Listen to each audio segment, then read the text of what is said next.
நீ வந்து சத்தியத்தை புரிஞ்சுக்க என்று சொல்ற இடத்துல வைக்க கர்த்தர் வைக்கல. இந்த மாசம் கர்த்தர் உனக்கு இதை செய்வாரு. ஆனா ஒன்னு தெரிஞ்சுக்க, தேவன் உன்னை இப்படி வாங்குற இடத்துல வைக்கல, அதை விட மேலான இடத்துல தேவன் உன்னை வச்சிருக்கிற. The reality of God's kingdom.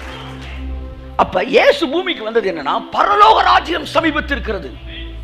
வேதம் சொல்லுகிறது அன்று முதல். எல்லாம் சொல்லுங்க, சொல்லுங்க சார். அன்றைக்கு பரலோக ராஜ்யம் சமீபத்திருக்கிறன்னு இயேசு பிரசங்கம் பண்ணலையா? அன்னையில இருந்து புரியுதா? The topic, the kingdom of heaven, it is not one day. என்ன சொல்ல, the topic of one is one day, on that day preaching. அந்த நாளுக்குரிய பிரசங்கத்தோட தலைப்பு இல்ல சார். அன்று முதல். எல்லாம் சொல்லுங்க. அவர் ஒன்னதான் பிரசங்கம் பண்ணாராம். என்ன தெரியுமா? பரலோக கையை தட்டுங்க. தேவனுக்கு ஒரு பெரிய வெறி இருந்துச்சு, தேவனுக்கு ஒரு பெரிய ஆசை இருந்துச்சு, தேவனுக்கு ஒரு பெரிய கனவு இருந்துச்சு. அது என்ன தெரியுமா? பரலோகத்தில் உம்முடைய சித்தம் செய்யப்படுவது போல இந்த பூமியிலும் செய்யப்படுவ. அவருக்கு ஏதோ காமாசமாலாம் பிடிக்காது சார். அவருக்கு என்ன ஸ்டாண்டர்ட் தெரியுமா? இங்க பாரு, அதான் ஒருத்தர் சொன்னாரு, உங்களுடைய கார் வந்து ஒரு BMW கார், புது கார் வாங்கியிருக்கிறீங்க, இல்லாட்டி வந்து ஒரு ஆடி கார் ஒன்று வாங்கியிருக்கிறீங்க, ஒரு 50 லட்ச ரூபா 1 கோடி ரூபாய் கார் வாங்கியிருக்கீங்க, மோதிட்டீங்க, ஓரமாக டேமேஜ் ஆயிடுச்சு. டேமேஜ் ஆன உடனே ரிப்பேர் பண்ணுறதுக்கு போய் ஷோரூமில் கொடுக்குறீங்க. ஒரு மாதம் கழித்து போனோன்னா அவர் அங்கேருந்து என்ன செய்கிறாரு, ஒரு வாரம் கழித்து வாங்க சார் வர சொல்லிட்டு, அப்படி ஸ்க்ரீன் இங்கே பாருங்கள் சார், பலன்னு உங்களுக்கு கார் வச்சுருக்கேன்னு சொல்லி அந்த மேலே இருக்க கவரை எடுத்து விட்டு பார்த்தா ஒரு புது மாருதி 800 நிற்கிது. பலன்னு எடுத்துக்காங்க சார்ன்னு சொன்னால், புதுசு தான், எடுத்துக்குவீங்களா? என்ன சொல்வீங்க? ஹலோ, டேமேஜ் ஆனதாக இருந்தாலும் அந்த டேமேஜ் ஆன காரு வந்து பாதிக்கப்பட்ட அந்த சைடாக மோதி ஸ்க்ராட்ச் ஆன ஒரு கார் உனக்கு கொடுத்தேன்ல ரிப்பேர் பண்ணி தர சொல்லி, அந்த கார் எனக்கு கொடு, நான் உனக்கு எந்த காரை கொடுத்தேனோ அந்த காரை கொடு. இது புதுசாக இருந்தாலும் இந்த காரை நான் கொடுக்கல. அப்படித்தான் இந்த பூமியில் வியாதி சுகமாயிடுச்சு, வேதனை நீங்கிச்சு, திடீர்னு ஒருத்தர் மீன் கிடச்சிச்சுன்னா சூப்பர் ஊழியன்னா நினைக்கல. இதுக்கு நான் வரல. நான் ஏதேன் தோட்டத்துக்குள்ள ஆதாம எப்படி சிருஷ்டித்து வச்சிருந்தேனோ, இழந்து போனதை தேடவும் மீட்கவும் மனுஷகுமார் பூமிக்கு வந்தார். உங்கள் மனது இந்த இரவு வேளையிலே காட் ஸ்டாண்டர்ட்ல வந்து இணைக்கப்படுவதாக, ஆத்தென்டிக் டிசைனோட இணைக்கப்படுவதாக. பரலோக ராஜ்யத்தை குறித்து அன்று முதல் பிரசங்கிக்க ஆரம்பிச்சாராம் தேவன். அந்த பரலோக ராஜ்ய பிரசங்கத்தை கேட்டா இவங்களால இமேஜின் பண்ணவே முடியல. ஏன்னா எல்லாம் பரலோகம் ஜெபம் பண்ணிட்டு இருக்காங்க. இவர் வந்து பரலோகத்தில் செய்யப்படுவது போல பூமியிலும் பேசினார். The heaven on earth, அதான் ஒரு prayer. The heaven on earth, அதான் ஒரு dream. The heaven on earth, அதுக்கு தான் crucifixion. சிலுவையில கொடுத்த கரையும் பரலோகத்தின் ஸ்டாண்டர்ட்ல ஒரு வாழ்க்கை இந்த பூமியில நீ வாழ வேண்டும் என்பதற்காக ஜெபித்து வியாதியை துரத்துவதல்ல, வியாதி நெருங்க முடியாத இடத்தில் வைக்கப்படுக்கி பயந்து ஜெயிப்பதற்கல்ல, எல்லா பயத்துக்கும் நீங்களாக்கி விடுவிக்கப்பட்ட ஒரு வாழ்க்கை. தருத்திரம் சிந்தனையில் கூட வராத ஒரு வாழ்க்கை, தேவைக்கும் அதிகமான பொருளாதாரம் இருக்கிற ஒரு வாழ்க்கை. எந்த ஸ்டாண்டர்ட் சார்? அந்த ஸ்டாண்டர்டை காட்டுறதுக்குன்னு ஒன்று வச்சிருந்தாரு. அதுக்கு பேர் தான் பரலோகம். பரலோகத்தில் எல்லாம் சொல்லுங்க, உம்முடைய சித்தம் செய்யப்படுவது போல பூமியிலும் உம்முடைய சித்தம் செய்யப்படுவதாக. முக்கியமான வார்த்தை, as it is in heaven, as it is. அப்படின்னா என்ன? அப்படியே ஒரு ஜெராக்ஸ். கையை தட்டுங்க. அப்படியே ஒரு ஜெராக்ஸ். என்னைக்கு? எத்தனை வருஷம் கழிச்சு? இன்னைக்கு நைட்டு, இன்று இரவு வாழ்க்கையில பரலோகத்தில் செய்யப்படுகிற சித்தம் இன்று இரவில் என் வாழ்க்கையில செய்யப்பட வேண்டும். ஒவ்வொரு நிமிடமும் செய்யப்பட வேண்டும். இதுதான் God's design. பிச்சைக்கார வாழ்க்கை தேவன் உங்களை என்னையும் படைக்கல. அழுது புலம்புற வாழ்க்கை படைக்கல. ஐயா போராடி ஜெயிச்சிட்டோம்யா என்கிற ஒரு வாழ்க்கை அல்ல. அது அடிமைகளின் வாழ்க்கை. தேவன் படைத்தது ராஜ வாழ்க்கை. ஒன்று புரிந்து கொள்ளுங்கள், தேவன் உங்களை அழுது புலம்பி வாங்குகிற இடத்துல வைக்கல. வச்சிருந்தா அவர் தேவனே கிடையாதியா? அந்த ஆள் மாதிரி சாடிஸ்ட் எவனுமே கிடையாது இந்த உலகத்துல. எங்களை ஏன் வேஸ்ட் அப்படி சிருஷ்டிச்சிங்கன்னு ஒருத்தன் கேட்கிறான் ஒரு கேள்வி. என்ன பதில்? அவர் சொல்றாரு, தம்பி நல்ல கேள்வி கேட்ட, நீ கேள்வி கேட்டனால உனக்கு சொல்ல போற பதில லட்சக்கணக்கான கோடிக்கணக்கான பேர் கண்ணு திறக்க போகுது. நான் உங்களை இப்படி படைக்கவே இல்லடா. பைபிள் சொல்லுது, மனுஷன் தேவனோ மனிதனை செம்மையானவனாய் உருவாக்கினார், அவனோ அநேக உபாய தந்திரங்களை நாடிக்கொண்டான். தேவன் பாலை தான் படைச்சாரு, பால் தான் என்னவாயிருச்சு, தயிராச்சு. தேவன் தயிரை படைக்கவே இல்லை. பரவாயில்ல, மறுபடியும் சிலுவைக்கு வந்து அதை பாலை என்ன செய்றாரு, மாத்திர. அவருடைய ஒரே எய்மே கிங்டம் ஆஃப் ஹெவன், பரலோக ராஜ்யம் பூமியிலே ஸ்தாபிக்கப்பட வேண்டும் என்பது. அதற்கான கிரயத்தை கொடுத்தாரு, மேட்ரை கொடுத்தாரு, முடிச்சிட்டாரு. நீங்க நினைச்சீங்க இன்னைக்கு நைட்ல இருந்து அந்த பரலோராஜ வாழ்க்கையை வாழ முடியும். மனுபுத்திர யாவரையும் வீணாய் சிருஷ்டிக்க வேண்டியது என்ன? நான் அழுது புலம்பிதான் நாங்க ஆரோக்கியமா இந்த பூமியில வாழணுமா நான் கேட்கிறேன். தேவனுடைய சித்தத்தை செய்யணுமா, அதையும் அவர் சொல்ல மாட்டானா, நாங்க போட்டு சுரண்டணுமா அவரை? என்னையா இப்படி தேவனோட படைச்சாரு? இல்ல சார், இல்ல இல்ல, தேவன் உன்னை வந்து கேட்கிற இடத்துல வைக்கல. சொல்ல போனா ஆதாம் வாயை திறந்து ஒண்ணுமே கேட்கல சார். நல்லவேளை 2 பக்கமாச்சு நமக்கு இருந்துச்சு பைபிள்ல, கடவுள் யாருன்னு தெரிஞ்சுக்கிறதுக்கு. கடைசியில் 2 பக்கம் இருக்கு. இந்த 2 பக்கம் இல்ல, நம்மளை கழுத்தறுத்திருப்பாங்க. இன்னைக்கு அவன் நம்மளை கழுத்தறுக்க முடியாது. ஏன்னா நான் நேரம் ஏதேன் தோட்டத்துக்கு கொண்டு போயிருவேன். அங்க அவன் கேட்டு ஒண்ணுமே கொடுக்கல, அத்தனையும் அவனுக்காக தேவன் டிசைன் பண்ணார். ஆதாம் வருவான், லைட் வேணும், சூரியனை பட. ஆதாம் வருவான், வந்து நைட்டு லைட் இருக்கணும், ஆனா வந்து நைட் லேம்ப் மாதிரி இருக்கணும். அப்ப நிலாவை பட. பகல்ல நல்லா காத்து இருக்கணும், ஆக்சிஜன் பட, காத்த பட. குடிக்கிறதுக்கு வேணும், தண்ணிய பட. வானத்தை பார்த்தா வந்து என்ன இருக்கணும், வந்து நீங்கெல்லாம் வந்து வீட்டுக்கு மேல வந்து ஒட்டுவீங்க ஸ்டார்ஸ் மாதிரி மேல. அவர் ஸ்டார்ஸே படைச்சார். அப்படியே மல்லாந்து படுத்து பார்த்தீங்கன்னா நைட்டு விளையாடுறீங்க. கடல், கடலுக்குள்ள திமிங்கலம், அது மீன், மரம், பழம் எல்லாம் எதுக்கு? ஆதாமுக்கு. ஆதாம் அங்க இனிமேதான் வருவான். அப்ப எல்லாத்தையும் ஏற்கனவே பண்ணிட்டீங்க. அவன் ராஜபாதை. ஆதாம் உள்ள நுழையும் போதே சகலம் அவனுக்கு இருந்தது. அந்த ஆதாமுக்கு சற்றும் குறையாதவன் நான், அதை விட மேலானவன். என்ன யாரு நான் தெரிஞ்சுக்கிறாம இருக்கிறானதான் கூப்பாடுக்கும் வந்து போட்டு அழுகிறதுக்கு இங்க இருந்து பஸ் பிடிச்சிட்டு போறாங்க சார். நீங்க யாரும் தெரியாம உங்களை பிசாசு வளர்த்து வச்சு கேட்டு கேட்டு நாய்க்கு பிஸ்கட் போடுற மாதிரி அப்பப்ப ஜபத்துக்கு பதில் கொடுக்கறதுக்கு அனுமதிச்சு உங்களை வாழ வச்சுக்கிட்டு இருக்கிறான். என்ன சொல்ல வரேன்னா, உங்களுடைய அதிகாரத்தை வந்து புரிந்து கொள்ளாமல் நீங்கள் வாழுகிற போது ஒரு ஒரு அடிமை மனநிலையில் நீங்கள் வாழ ஆரம்பிக்கிறீர்கள். அழணும், கேளுங்க, சரிங்க சார் அழுகலாம் சார். ஏதாவது காலை எழுந்திரிச்சு நீ ஜெபிக்கின்றா, ஜெபிச்சாண்டா அன்னைக்கு நாள் நல்லா இருக்கும். சரிங்க சார் என்னால் ஜெபிக்க முடியல சார் அப்படின்னு அழுகிறான். எவனாச்சும் ஒருத்தன் வந்து எதுக்கு சார் ஜெபிக்கணும், இல்லை எது ஜெபிச்சாதான் நல்லா இருக்கணும்னா அப்படி தான் ஒரு வாழ்க்கை வாழணுமா? அப்போ கடவுள் எங்களை படைக்கும் அப்படி தான் படைச்சாரா அப்படின்னு கேள்வி கேட்கனாலும் முடியாது. நான் ஜெபம்ன்றது தேவனோட உறவை பேசலை. உறவு என்பது எல்லாம் இருக்கும்போதும் தேவனோடு பேசுகிறது, இல்லாத போது தேவனோடு உறவாடுவது. நான் கேட்கறது வந்து அப்ளிகேஷன், பெட்டிஷன் போட்டு ஆண்டவரே இதை தாங்க, ஆண்டவரே அதை தாங்க. மன்னிக்கவும், செகண்ட் கிளாஸ். இது இல்லைன்னு நான் சொல்ல, ஆசீர்வாதம் இல்லைன்னு சொல்லலை. ஆனால் தேவன் ஒன்று என்னை அப்படி சிருஷ்டிக்க இல்லை. ஆதாம படைக்கும் போது எல்லாத்தையும் படைச்சார். படைச்ச பிறகு கூட அவனுக்கு ஏவாள் வேணும்னு அவர் தான் டிசைன் பண்ணார்.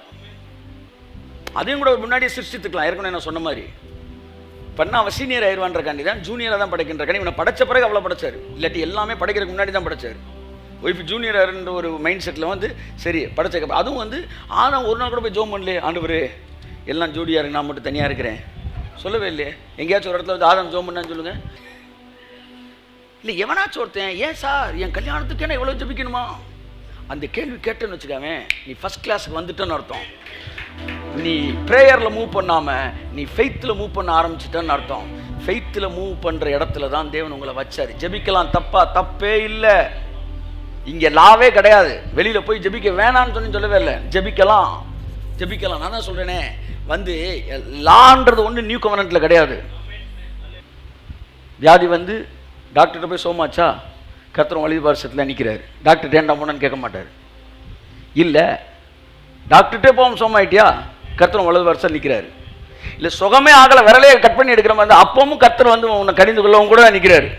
தேவன் எல்லா ஸ்டாண்டர்ட்லையும் நிற்கிறார். நான் இல்லைன்னே சொல்லலை, அவர் இருந்தனால தான் இப்போ நம்மளை இந்த ஸ்டாண்டர்ட் கொண்டு வராரு. கம் டு த அப்பர் லெவல்ன்றேன் நான். கர்த்தர் உங்களை ஆசீர்வதிப்பார். ஸோ மனுபுத்திரர் யாவரையும் வீணாய் சிருஷ்டிக்க வேண்டியது என்ன? இன்னைக்கு குறைஞ்சபட்சம் ஒவ்வொருத்தரும் வீட்டில் போய் இந்த கேள்வி நீங்கள் கேளுங்க, கடவுள்கிட்ட கேளுங்க. கேளுங்க சார். அப்படிலாம் கேட்கக்கூடாது சார். அதுதான் அடிமைத்தனத்தின் ஆவி. ஆனால் புத்திர சுவீகாரத்தின் ஆவி என்பது அது அல்ல. அப்பா நான் இப்படி தான் வாழணும்னு நினச்சிங்களாப்பா? இல்லைப்பா, நான் உன்னை இப்படி டிசைன் பண்ணவே இல்லைப்பா. ஆனால் இடையில இப்படி நடந்து போச்சுப்பா. அப்பா ஒன்றுமே செய்ய முடியாதுப்பா. அதுவும் முடியும்ப்பா.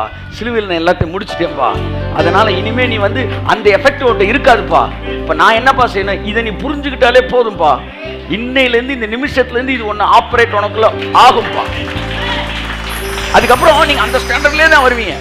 பிசாசு உங்களுக்கு முன்னாடி வந்து தீமானா ஷாகாரா அப்படின்னு நீ ஆடிட்டு இருக்குன்னு வச்சுக்காம, வெளியே போவியாலாம் கேட்க மாட்டியே. உனக்கு ஏரியாவில் இடம் இல்லையே. According to word of God நீ ஏரியாவுக்குள்ள மண்டல போட்டு ஓடி ரேசு நாமத்தில். ஏன் பிசாசை துரத்துறீங்க சொல்லுங்க? ஏன் சார் பிசாசு துரத்துறீங்க?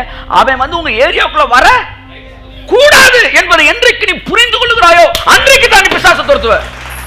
அவர் அனுப்பிக்கிட்டே இருப்பேன், நீ துரத்திக்கிட்டே இருக்கலாம்னு சொல்லல. உன் எல்லைக்குள்ள விருத்த சேதனம் இல்லாதவனும் அசுத்தனும் உங்க ஏரியாவுக்குள்ள வரவே கூடாது என்கிற சத்தியத்தையுமே தெளிவா புரிஞ்சானோ. அவன் பிசாசு வந்து நின்னோன்னா அவனுக்குள்ள கோபம், ஆவிக்குரிய கோபம் வெளியே எந்திரிச்சு நிக்குது. அந்த கண்ணை பார்த்தோன்னே ஓடிடுறான். புரிஞ்சுக்காங்க.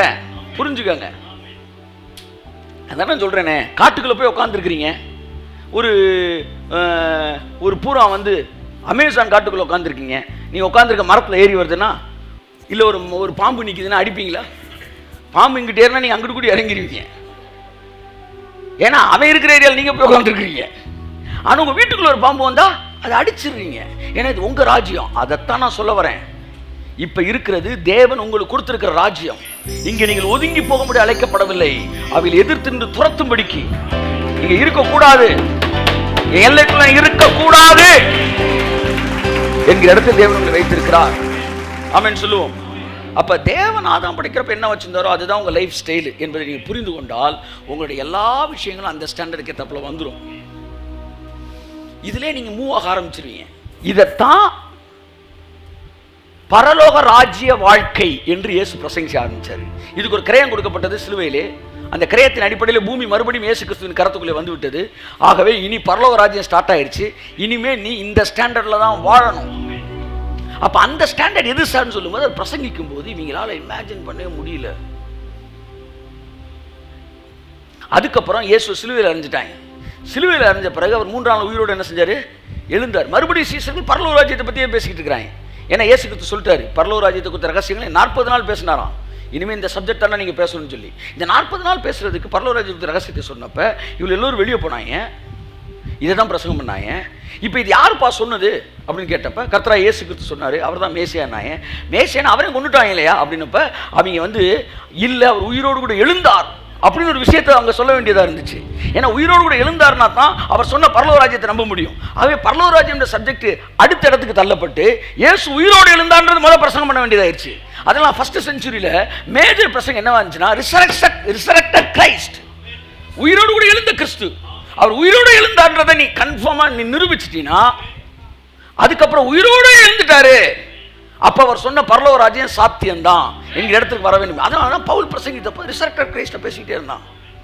அதனால தான் ஃபெஸ்டஸ் வந்து அகிரிப்பா எல்லாம் பார்த்தப்ப சொன்னாங்க, என்னடா உயிரோடு வந்துருச்சுன்னு பேசிக்கிட்டு இருக்க, அதிக படிப்பு உனக்கு பைத்தியம் உண்டாக்குறேன்னு சொன்னாங்க. அப்ப அவனால் நம்ப முடியாத விஷயம் ரிசரக்ஷன். ஸோ ஃபர்ஸ்ட் செஞ்சுரியில் மேஜராக ரிசரக்ஷன் பேசி இயேசு உயிரோடு எழுந்தார் என்பதை நிரூபித்து, ஏன் உயிரோடு எழுந்தார்னா நிரூபிக்க வேண்டும் என்றால் அவர் மேசியா என்பது நிரூபிக்கப்படும் போது தான் கிங்டம் ஆஃப் ஹெவன் வந்து என்ன செய்யப்படும்? அங்கீகரிக்கப்படும். இன்னைக்கு நம்ம எல்லாரும் இயேசு உயிரோடு எழுந்தார்ன்றதை விசுவாசிக்கிறோம். எத்தனை பேர் விசுவாசிக்கிறீங்க இயேசு கிறிஸ்து உயிரோடு எழுந்தார் என்று? ஆமென்.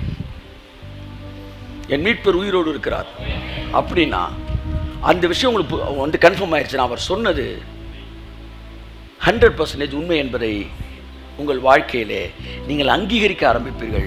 வாழ்க்கையில் அது செயல்பட ஆரம்பிக்கும். இந்த உலகம் போராட்டத்திற்கான உலகம் அல்ல. அவர் யுத்தத்திற்கு என்னை தப்புவிக்கிறார், யுத்தத்தை ஓயப்படுகிறார். கானானுக்குள் நுழையும் வரைக்கும் யுத்தம் இருந்துச்சு. ஆனா வேதம் சொல்கிறது இளைப்பாறுதலின் தேசம் கானான், இளைப்பாறுதல் தேசம். தாவீதின் வாழ்க்கை யுத்தம். ஆனால் சாலமனின் வாழ்க்கை சமாதானம். தாவீதுக்கு நிழல் இயேசு கிறிஸ்து. அவருடைய வாழ்க்கை ஃபுல்லா யுத்தம். அவருடைய பிள்ளைகளாகிய நாம், நம்முடைய வாழ்க்கை தேசமெங்கும் தேவன் சமாதானத்தை கட்டளையிட்டார். என் அன்புக்குரியவர்களே, ராஜபாதை என்பதுதான் டாப் கிளாஸ் ரெவலேஷன். கஷ்டமான பாதை என்பதெல்லாம், என் அன்புக்குரியவர்களே, தேவன் என்ன அந்த இடத்துல வைக்கல. நீங்க வியாதியை இங்க பாருங்க, இன்றைய தேவை ஹீலிங் த பாடி இல்லை, கிடையாது, ஹீலிங் த மைண்டு. இன்னைக்கு தேவை உங்க மைண்ட் ஹீல் ஆகணும். தெரிஞ்சுக்கங்க, சத்தியங்கள் உங்கள் சிந்தனை ஹீல் பண்ணுது. என்னைக்கு உங்க சிந்தனை ஹீல் ஆகுதோ அன்னைக்கு தான் உங்க வாழ்க்கையில வியாதின்னு ஒன்று வராம இருக்கும். ஆனா வியாதியை சுகப்படுத்த என்ன நடக்குதுன்னா, மூளையில என்னதான் இருக்குது, பயமும் வியாதி இருக்கிற வரைக்கும் மறுபடி வந்துக்கிட்டே தான் இருக்கும். சார், நீங்க ஒரு காட்டை அழிக்காம பாம்பு அடிச்சுக்கிட்டே இருந்தீங்கன்னா பாம்பு வந்துக்கிட்டே தான் சார் இருக்கும். பாம்பை ஒட்டுமொத்தமாக காலி பண்ணணும்னா காட்டை அழிச்சிடணும். அப்படிதான் உங்க சிந்தனைக்குள்ள இருந்து தான் அத்தனை எதிர்மறையான எண்ணங்களும் உங்க வாழ்க்கையில் கடந்து வருதுன்னா உங்கள் சிந்தனை மாற்றப்பட வேண்டும். இங்க மாற்றப்பட்டுருச்சுன்னா நான் சொல்றேன், உங்க வாழ்க்கையில நீங்க தேடி பார்த்தாலும் வியாதி இருக்காது. உங்களுடைய சினாரியோ உங்களுடைய ஜோன்ல இருக்காது. உங்க லைஃப் ஸ்டைல வேற மாதிரி இருக்கும். அதைத்தான் இயேசு சொன்னார், நீங்கள் எனக்கு சாட்சிகளாக இருப்பீர்கள். கொஞ்சம் உயர்வா விரும்புங்களேன். as it is in heaven. அதுதான் உங்க மைண்ட்ல இருக்க வேண்டியது. as it is in heaven, as it is in heaven. அதுல முதல் பக்கத்தை திறந்து தான் இப்ப பேசிக்கிட்டு இருக்கிறோம். என்னது? வியாதி இல்லாத வாழ்க்கை, வறுமை இல்லாத வாழ்க்கை, குறிப்பா போராட்டமே இல்லாத வாழ்க்கை, பயமே இல்லாத வாழ்க்கை. முதல் பக்கத்தை திறந்து வச்சிருக்கிறோம். ஆமா, அதுக்கப்புறம் 3000, 300, 400 பக்கம், 1000 பக்கம் இருக்கு. For the reality of kingdom of heaven. Kingdom of ஹெவனோட ரியாலிட்டியை படிக்கிறதுக்கு ஆவியானவர் உங்களுக்கு உதவி செய்வாராக. இன்று முதல் அது ஆரம்பமாகட்டும். ஆமென். கிங்டம் ஆஃப் ஹெவன் எப்படி இருக்கணும்? படிங்க படிங்க படிங்க படிங்க. அதுதான் நீங்க.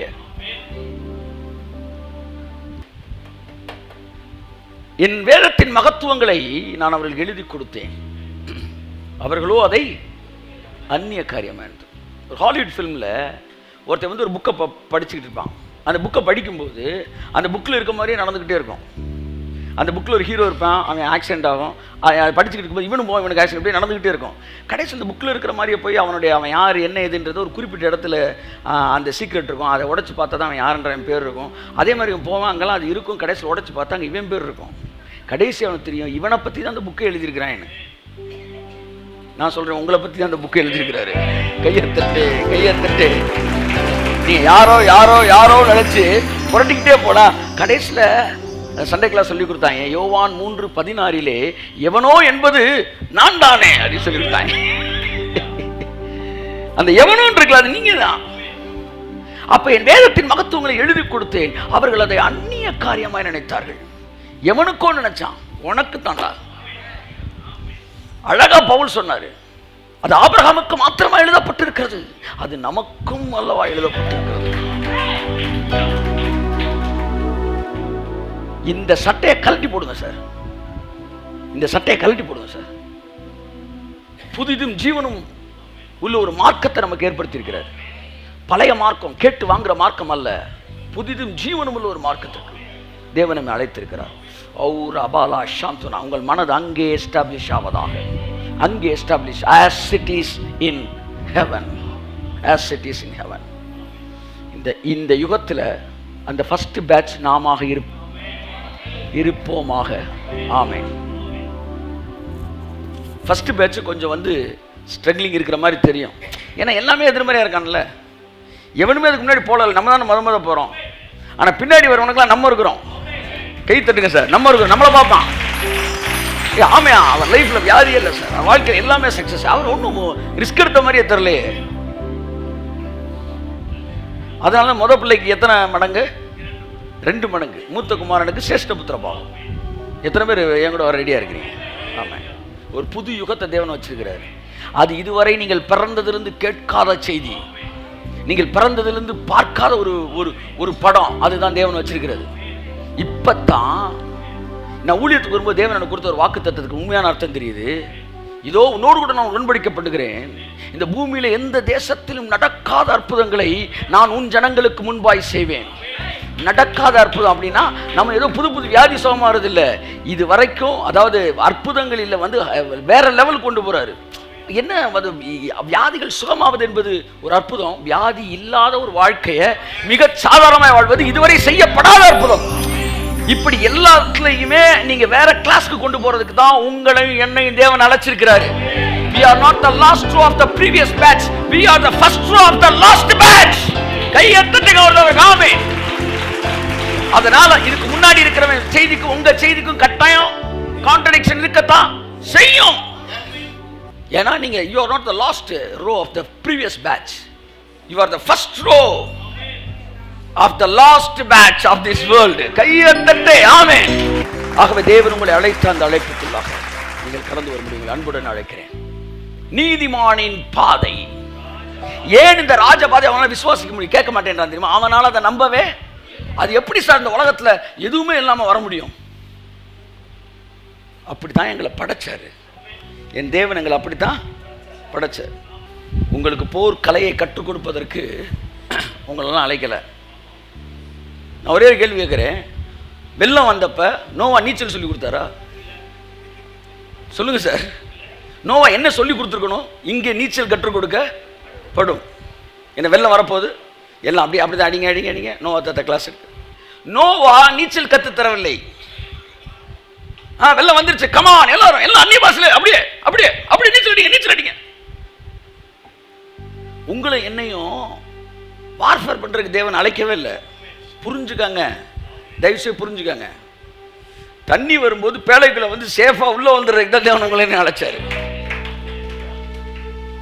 கோலியாத்திட்ட பெலிஸ்தீர்கள்ட்ட ஜெயிக்கிறதுக்கு இஸ்ரவேலர் எல்லாரும் சண்டை போடல. ஒரே ஒருத்தன் தான் சண்டை போட்டான். தாவீது கொன்று போட்டான், இஸ்ரவேலர் கொள்ளையடித்தார்கள். ஓ வேலை என் வேலை கொன்று போடுவதல்ல. இயேசு கிறிஸ்து சிலுவையிலே கொன்று போட்டார், நாமோ போய் கொள்ளையடிக்கிறோம். திரும்ப திரும்ப நீ சண்டை போற கத்தி எடுத்து சுத்திக்கிட்டு இருக்காத, ஓரமா போயிரு. சுத்தும் போது மூஞ்சில இருந்து கீரல் வந்துருக்கு, ஓரமா போ. இவன் இடையில காபா காபான்னு இருக்கான். தாவீதின் குமாரன் எல்லாத்தையும் முடிச்சிட்டாரு. உங்க வேலை கொள்ளை அடிக்கிறது தான், கொள்ளை அடிக்கிறது. சந்தோஷமா போங்க, ஹை ஸ்டாண்டர்ட்ல திங்க் பண்ணுங்க. உங்க லைஃப் இந்த ஸ்டைல்ல தேவன் வைக்கவே இல்லை. ஏதாச்சும் பிசாசு துரத்துறதுக்கு உங்களை படைச்சிருந்தாருன்னா நீங்க கோபமே இல்லாம தான் துரத்திக்கிட்டு போயிருப்பா. ஏன்னா டெய்லி 4 பிசாசு நான் தோத்தி ஆகணுன்றால நினைப்பது. ஆனா இது உங்க வேலையே இல்லைன்னா எப்படி இருக்கும்? நீங்க வேற வேலை பார்த்துக்கிட்டு இன்னும் நீ இடையில இருந்து டிஸ்டர்ப் பண்ணிக்கிட்டே இருக்கிற. அப்படி வருமா வராத கோபம்? அந்த கோபம் வரணும். எவனுக்கு தெரியுமா வரும்? இவன் உள்ள வர்றதுக்கு சிலபஸ்ல இடமே இல்லை. இவன் எதுக்கு இப்போ உள்ள வந்துகிட்டு இருக்கிறான்? என் வேலையை பார்க்க விடாம என்று நினைக்கிறீங்களோ அன்னைக்கு தான் பிசாசு மேலே கோவம் வரும். அன்னைக்கு தான் வியாதி மேலே கோவம் வரும். வியாதி வரத்தான் செய்யும். நம்ம ஜெபிச்சு தான் ஆகணுன்றவன் கோபத்தோட வியாதியை தொடர மாட்டான் சார். கெஞ்சு கூப்பாடு போடுவான். நான் சொல்கிற புரியுதா? நீங்கள் வந்து மெடிக்கல் காலேஜுக்கு போகணுன்னு விரும்புகிறீங்க. யாருக்குமே வந்து வெறும் என்ட்ரன்ஸ் மட்டும் வச்சு இது பண்ணிட்டாங்க. இவனுக்குமே நீட் இருக்கு. உங்களை மட்டும் நீட் எழுத சொல்கிறாங்க. உட்கார்ப்பா, நீ மட்டும் எழுத என்ன சொல்லுவீங்க? எல்லாரும் எழுதுறாங்கன்னு போது நீங்கள் என்ன செஞ்சுருவீங்க? அம்மி எழுது. எவனுமே எழுதுறா, நீ மட்டும் எழுதுறா என்ன செஞ்சிருச்சு பே என்னையா கிறுக்கு பிடிச்சிருச்சா? என்ன எதுக்கு எவனுக்குமே எழுத வேணாம்ன்ற சட்டம் இருக்கும்போது நான் அதுக்கு எழுதணும். அப்படித்தான் விருத்த சேதனம் இல்லாத அசுத்தனும் வழியா வருவதே இல்லை என்ற சட்டம் இருக்கும்போது பிசாசு எப்படி உன் வாழ்க்கைக்குள்ளே வர முடியும்? உன்னுடைய பாதை ராஜபாதை என்று எழுதி இருக்கும் போது தடைகள் எப்படி உனக்கு உண்மை நிற்க முடியும்? உனக்கு விரோதமாக உருவாக்கப்படும் எந்த ஆயுதம் வாய்க்காதே போகும் என்று எழுதி இருக்கும் போது எப்படி ஆயுதங்கள் உனக்கு முன்பாய் நின்று உன்னை சண்டை போடுறதுக்கு நேரத்தை வேலை வீணடிக்க முடியும்? புரிஞ்சுக்காங்க சார். நீ வேற ஒரு ஸ்டாண்டர்ட்ல இருக்கிறீங்க. அதே லெவல்ல மெயின்டைன் பண்ணி போயிட்டே இருங்க. அதே லெவல்ல மெயின்டைன் பண்ணுங்க. யாரும் 4 பேர் கூப்பாடு போறாங்க, அந்த கூட்டத்தில் போய் என்ன செய்யாதீங்க, உட்காராதீங்க. Keep yourself away from all the religious deception. Religious deception. ஆமா, இந்த இடத்துக்கு வரும்போது தான் நீங்க வந்து அத்தாரிட்டேட்டிவா பேச ஆரம்பிக்கிறீங்க. நான் நீதிமான், என் பாதை ராஜபாதை. கரங்களை தட்டி கர்த்தர் நன்றி சொல்லுவோம். நீங்கள் யார் என்பதை புரிந்து கொள்ளுங்கள்.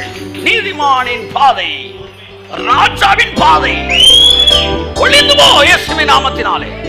ராஜா தன்னுடைய பார்வையினாலே பொல்லாப்பை சிதறடிக்கிறார். இப்படி ஒரு பார்வை பாரு, 10 போதும். பில்லி சுனியம், தகடு, மாந்திரிகம் எல்லாம், வியாதி எல்லாம் தவிடுபடியாயிரு இயேசு நாமத்தில். வாழ்க்கை ஃபுல்லா பைபிளை படிக்கிறது, எதையுமே வாழ்க்கையில எதிர்பார்க்கறது கிடையாது. இன்னையிலிருந்து எதிர்பார்க்கிற இயேசு நாமத்தில். ஆமா, இன்னையிலிருந்து என் வாழ்க்கையில, என் பார்வையில எல்லாம் சொல்லுங்க, பொல்லாப்ப எப்படிங்க சிதறடிப்பீங்க? உபவாசத்திலையா? இப்படிதான் உங்களை பொல்லாப்ப சிதற பண்ண போறீங்களா? எப்படி சிதற பண்ண வைக்கணும்? பார்வையில. ராஜா அப்படி பார்த்தான்னா முடிச்சுட்டான்னு அர்த்தம். அந்த அந்த சக்தி உங்க மேல இருக்கு. பார், பிடுங்கவும் இடிக்கவும் கட்டவும் நாட்டவும் உன்னை ஜாதிகளுக்கு நான் தீர்க்கதரிசியாக வைத்திருக்கிறேன்.